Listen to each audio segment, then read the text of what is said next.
Johnny Line Obo Depot. All right, so today we got some really cool stuff we're gonna talk about today. We're gonna talk about VSS CIWT. VSS CIWT. And people are like, what? What is that? I'm going to tell you. Just give me a second. Just give me a second.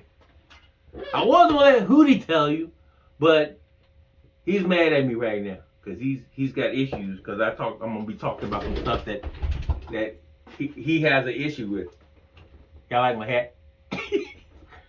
Got my worker hat on. All right, so I wrote some of this stuff down because I want to explain it to you what I mean by VSS CIWT. So the VSS means visual simulation, visual stimulation, and visual situation. That is how I chose my instruments from back in the day. Visual simulation, stimulation, and situation. And the last one but not least, because I wanted to.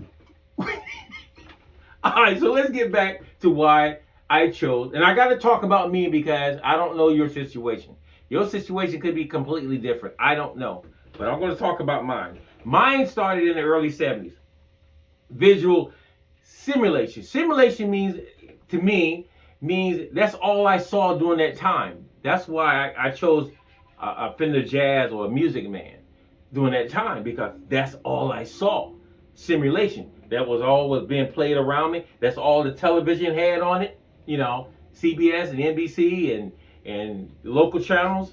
When I saw movies and stuff like that, I saw Fender Jazzes and Fender Precisions. That's all I saw.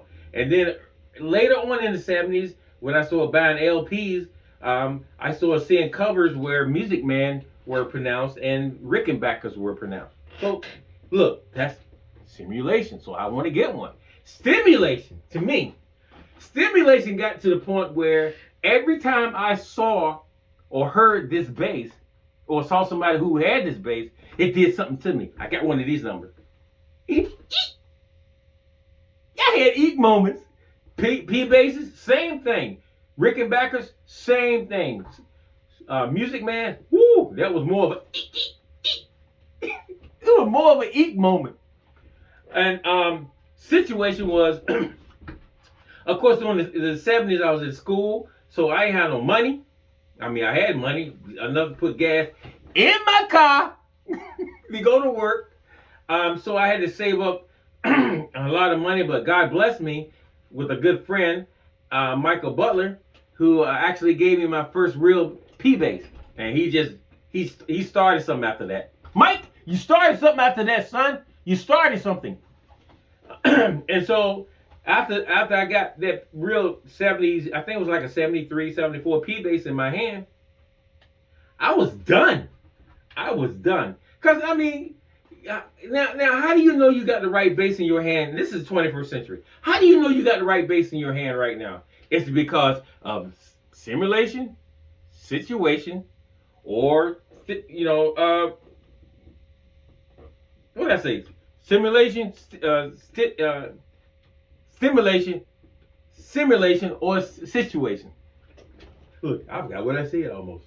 Yeah, is it because of one of those? Is it what you got in your hand? And what do you have in your hand? Does it fit your genre of music? Like Hootie. Ken Smith is a wonderful bass for Hootie. It doesn't fit his music style. That's not what he does. You got to put a bass in your hand that fits you and fits your music style. Everybody thinks because a bass is the most talked about bass nowadays, it fits their music style, and it really don't go that way, y'all guys. Sorry to tell you that. It doesn't really go that way.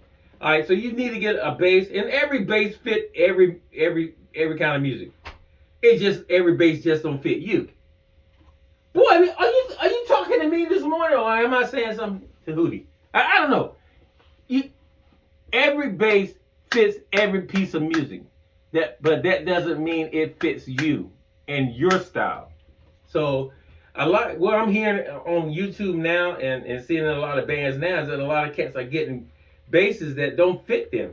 It don't fit their music style, and you can hear that they're weakening in some areas because not because of the bass, as because of the bass that they chose. And a lot of you guys be like, really? I didn't ever think about that. Yeah, no, I never think about that. Never thought of it. Yeah, I mean, there's a lot of, I mean, basses are made to do one thing, play bass. But that doesn't mean that every bass made in the world is for you. That's what it means. You have to get a bass that's actually you. All right? Get a bass. Get a bass that's you. A bass that's you. All right? How do you do that?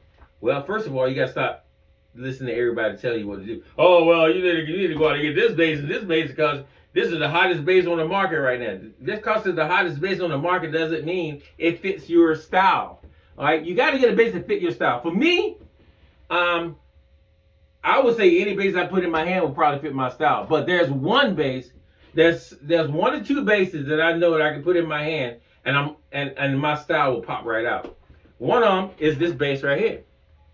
All right, not particularly this bass, but a jazz bass. Why? Because of simulations and situation and stimulation. That's why. I go back to this bass so much, or the Music Man, mostly to the jazz though, because and I'm an old school cat. All right, I don't play a lot of new basses, although this bass is beautifully brand new. I play a lot of old stuff because that's what I hear in my ear. That's what I started out with. That's what I wanted to, have in my hand at all times. But that doesn't mean that you do the same thing.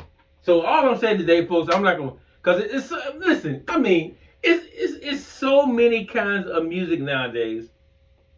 And I wrote a lot of stuff down that I wanted to say. It's like it's 1,300 types of music nowadays in the 20th century. 13, maybe more than that now. And there's 8 music forms. And there's 4 instruments that's actually worldwide, or you can say that's more defined. And that's woodwind, brass, and string, which is us. And percussion. All right. So what I'm saying, folks, today is bass players or instruments, guitar players or whatever, drummers or whatever you want to say, get the instrument that fits you. Stop getting stuff that everybody say is the hottest thing on the market right now. If you can afford it, I say get everything you want to. All right. That doesn't mean it fits you though.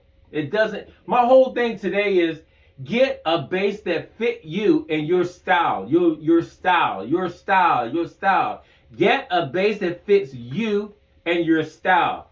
It can't just fit you and not your style, or it can't fit your style and not you. Everything has to come into one circle, and that nucleus has to be there. What are you saying? I'm saying, listen. If you can afford every bass in the world, I say go get it. Problem is, you want people to understand your voice. Your bass is your voice. All right? So if you've been talking through a jazz all your life and you run out and get another bass, now your voice is changing. And people are beginning, they have to relearn your voice all over again because in their heads they know what you've been playing all your life. And now you done change instruments and your voice has changed. So you gotta, it's like, and I'm going to say this and I'm going to stop because I don't want the video to get lengthy.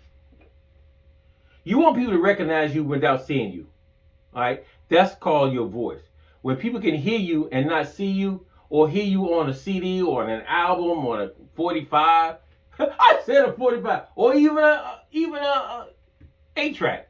When people can hear you and not see you, they know your voice.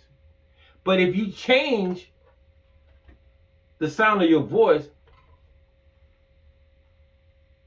they have to relearn you again. All right? It's like the Bible says. The sheep knows its shepherd's voice. All right? So if you got people that have been listening to you all your life, and they know you've been playing a P bass or a jazz bass, or when you started out, you had a BC Rich or Olympic, that's what they know you as. That's your voice. when you change your voice, you change people's respect of what they used to hearing. It's like, oh, that doesn't sound like him, or that don't sound like her. Did she get a new instrument or something? Is that a new bass? Oh, it sounds good, but that's not really you. Don't get offended when they tell you that's not really you. Anyway, I'm gonna stop right there because it took me years to come to that conclusion of, okay, you got a voice, you need to stay within your voice, right? Because people know you from your voice, right? If you gonna put it out there early in your years, then stay with that voice. It's like when, and I'm gonna say this, it's like Larry Graham is I'm his biggest fan. Now, when it comes to his bass, I'm used to that Fender Jazz. I know that the Moon bass is all of that, but that's not his voice. All right? And I love Larry Graham with all. But that jazz bass, that Fender Jazz, that's his voice. That's what I grew up on. That's what I love hearing. I don't hear the Moon, but that's just my opinion. And everybody got one of those. And it's not written in the scriptures.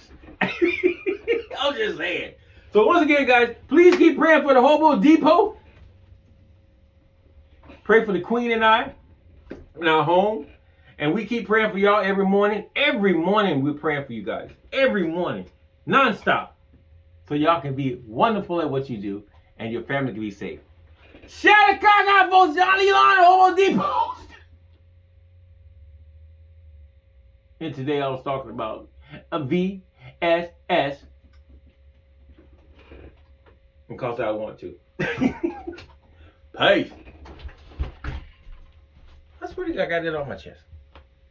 It's good.